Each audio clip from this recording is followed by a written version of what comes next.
St. Petersburg Pediatrics has been in primary care pediatrics and integrated in the community for over 35 years, making them one of the most trusted in the community. Today, nurse practitioner Samantha Lawrence is here to discuss the importance, and really, is there anything else that's more important in Florida than water safety? Good morning, Samantha. Good morning, and I'm so happy to be here today. I'm talking about one of my favorite things to talk about, and that's preventing accidental injury and death in children. In Florida, we have so many pools and lakes and rivers and water, so if we can just take a little bit more time out of our day to put safety first and take full responsibility for the young people in our life, we could really reduce the incidence of pediatric injury and death, and that is so awesome. We can't say that about a lot of different types of illnesses. And you know, we've got so much to cover here in this segment, so I'm just going to kind of get going here. Main tip for people if you have a pool in your yard to prevent drownings? The main thing is increasing adult supervision. Adults have to have their children on, their eyes on children at all times. You can never leave a child unattended in even near a small or large body of water. This includes bathtubs, kiddie pools, rivers, lakes, anywhere. The best type of supervision is touch supervision. So that means you have your finger or your hand on the child in the water. That lets them know that they have your full attention, unwavering attention.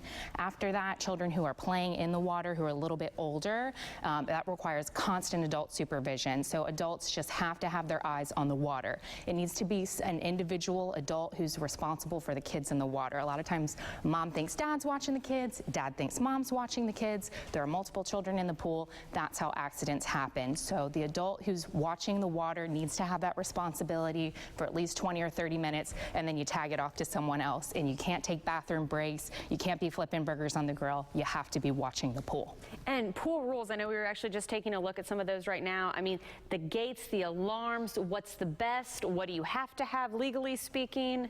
Florida law states that you have to have either a gate, an alarm, or a pool cover. I recommend using both alarms and gates. Now, the law does say that your house can include part of the gate, so that would prevent children outside of your home from getting into the pool, but you have to think about children inside of the pool, inside of the home. So if you have a pool in your backyard, then you have to have an alarm on your back door. And they make different types of alarms. They make a water surface wave alarm that lets you know when someone has gone into the pool. There's an alarm for the gate on the pool. There's an alarm for your back door. So we should have alarms on our back doors if we have children in the home where there's a pool. Okay, definitely need to get that.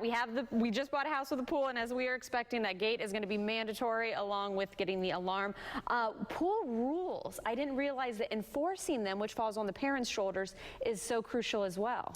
We need to enforce these rules, and we need to tell children why these are rules. No diving and why we could get hurt. No running around the pool. No pushing others under. Always swim by a lifeguard and always swim with a pool buddy. You know, of course, we're talking pool, but that's not all. We do need to address the ocean and boat safety as well, and there's plenty more guidelines that you want to point out. Absolutely. Children should be wearing life vests if they're not strong swimmers.